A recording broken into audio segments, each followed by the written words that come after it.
Buenas, a continuación se presenta el capítulo 8. No necesitamos del libro Neurociencia en el aula de Jesús Guillén, profesor de progrado, de máster y diplomatura, creador del blog Escuela con Cerebro, autor y coautor del libro sobre neurociencia. En el siguiente capítulo abordaremos la estrategia propuesta por el autor, donde se analiza el entorno particular del aula, cómo puede generalizarse y adaptarse a otros muchos contextos educativos, resaltando el por qué la educación no se restringe a la escuela. Buenas, mi nombre es Emily Arias y le estaré dando inicio a este capítulo. Nos necesitamos. El cerebro humano ha desarrollado circuitos neuronales que nos permiten prosperar en un contexto social. Michael Gassellani. Un órgano muy social. El cerebro humano ha desarrollado circuitos neuronales que nos permiten prosperar en un contexto social. Es evidente que nuestro cerebro está tremendamente comprometidos con las cuestiones sociales, porque no cesamos de pensar en ellas en ningún momento del día. Las experiencias cotidianas, por otro lado, nos permiten interactuar y conectarnos con los demás a través de las expresiones faciales, las miradas, los gestos, el contacto físico, y esta parece ser la razón que nos hizo únicos a los seres humanos en el desarrollo evolutivo. Nuestro cerebro es adaptativo y social, garantiza que estemos continuamente enseñando. La vida en grupos sociales planteó toda una serie de desafíos que posibilitaron que nuestro cerebro se hiciera más grande y mejorara su funcionamiento a fin de adaptarse al entorno y de garantizar nuestra supervivencia. Se ha identificado que el tamaño del cerebro humano está relacionado muy adentrado con el grupo social al cual pertenecemos. Muestra de altruismo resulta imprescindible en el proceso de formación de otros cerebros. Estamos programados para la interacción social. Una persona altruista es aquella que posee una conducta que beneficia a otros, que es voluntaria y cuyo autor no anticipa beneficios. Conforme los grupos sociales fueron aumentando, los individuos se hicieron más tolerantes y menos competitivos, adquiriendo así una ventaja adaptativa mayor. Neuronas espejos. Poco tiempo después del nacimiento, los bebés ya son capaces de imitar determinados gestos de sus padres, gracias, por supuesto, al sistema de neuronas espejo.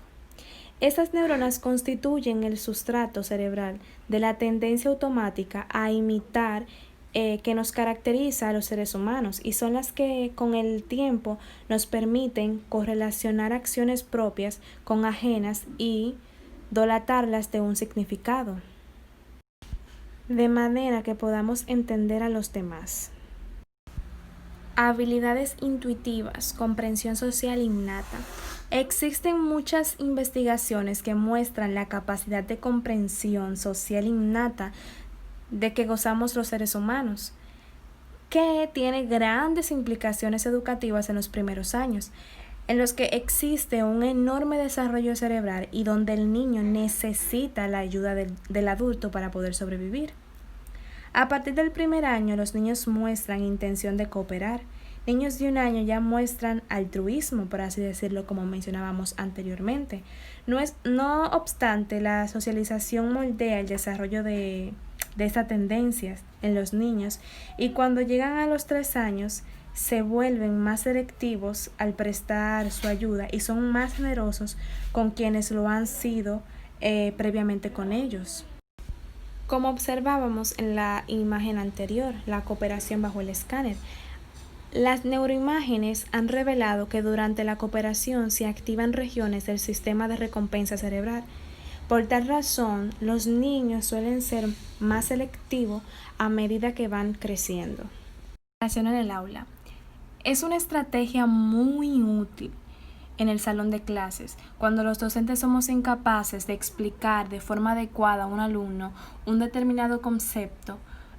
consiste en pedir a un compañero suyo que, si lo ha entendido, que se lo explique. En muchas ocasiones el alumno que acaba de aprender algo conoce las dificultades que ha tenido para hacerlo, entonces suele mejorar incluso que el propio profesor, al cual le puede parecer obvio lo que aprendió hace muchísimo tiempo. Es clave mencionar que es una estrategia súper útil y me ha parecido bastante interesante cómo lo ha desarrollado el autor de este libro.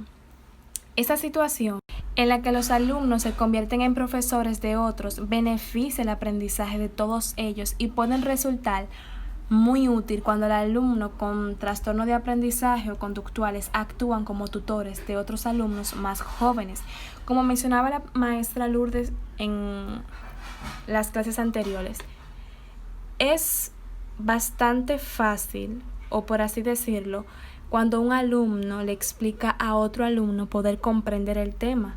Aunque el maestro lo haya explicado de la mejor forma posible, suele entenderlo mejor cuando un igual se lo explica. La cooperación consiste en trabajar para alcanzar objetivos comunes, pero no se restringe a una simple colaboración entre compañeros, porque cooperar añade ese componente emocional que hace que las relaciones entre miembros del grupo sean más cercanas y humanas y no se limiten únicamente a alcanzar los objetivos propuestos. Por tal razón se menciona que esa estrategia es tan útil. Como podemos ver en las imágenes, este componente emocional y en definitiva es una forma estupenda de atender a la diversidad en el aula. Como vemos en la imagen, la cooperación existe para llegar a objetivos comunes y en el aula no debe ser la excepción. En esta primera parte de este capítulo podemos observar cómo la cooperación es necesaria y útil para permitir cambios regulares en el entorno del aula y que los alumnos se conviertan en auténticos protagonistas del aprendizaje. Hasta aquí mi participación. Muchísimas gracias. Lo dejo con mi compañera Yuleisia.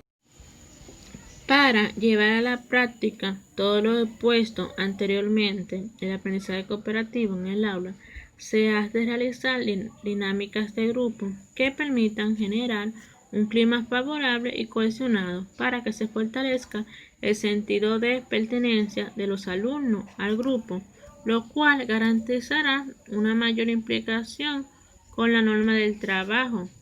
Hay estructuras cooperativas simples que se aplican a contenidos concretos y que se pueden realizar durante una clase, y existen otras estructuras más complejas que constituyen proyectos que se pueden aplicar a contenido más amplio y que, al ser más duraderos, exigen una dedicación temporal de diversas clases. Existen también diversas estructuras cooperativas simples que se aplican a un contenido de aprendizaje de un material determinado y que constituyen actividades de corta duración. Al preparar la unidad, para el profesor es imprescindible evaluar los conocimientos previos del alumno, con el fin de plantear objetivos de aprendizaje que garanticen su compromiso. Al inicio de la unidad, el profesor transmite el objetivo del aprendizaje y los criterios del éxito para alcanzarlo de forma clara. La motivación inicial requiere despertar la curiosidad a través de la novedad planteando por ejemplo, un problema, una pregunta, un modo sociocrático clásico. Es decir, el profesor debe introducir en el aula un chiste, un cuento, una anécdota que permita de un modo despertar el interés y motivación de los alumnos. En el transcurso de la unidad, el profesor obtiene información sobre cómo aprende el alumno, observa el tipo de trabajo en grupo, pregunta cuándo es necesario y ayuda en la realización de la tarea. Promoviendo la reflexión, se asume que el error forma parte del proceso de aprendizaje y se suministra adecuado para promover la autorregulación del alumnado. Al final de la unidad, en la fase final, es imprescindible que los alumnos reflexionen sobre el aprendizaje y sobre su progreso.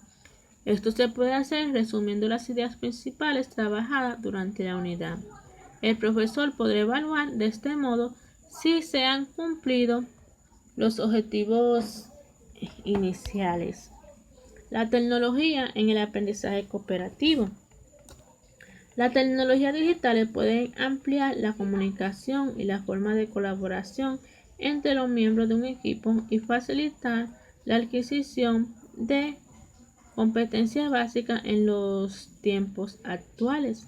La nueva tecnología multiplica la posibilidad de aprendizaje colaborativo y fomenta la comunicación, la interacción y el intercambio de ideas entre los miembros del grupo. Hoy día existen miles de herramientas en las cuales se puede hacer trabajo cooperativo. Entre estas herramientas tecnológicas tenemos la lectura cooperativa, escritura cooperativa, discusión en grupo, presentación de trabajo, proyectos multimedia, creación de página web, videojuegos de simulación, entre muchas otras herramientas tecnológicas. Aprendizaje de servicio, conocido como APS, una propuesta educativa que consiste en aprender haciendo un servicio a la comunidad. Se asume que los niños y adolescentes actuales ya pueden ser ciudadanos activos, capaces de mejorar la sociedad, aprendiendo los valores éticos, ejerciéndolo en la práctica. Los proyectos cooperativos APS pueden abordar temáticas y retos sociales muy diversos y se pueden realizar en cualquier etapa educativa.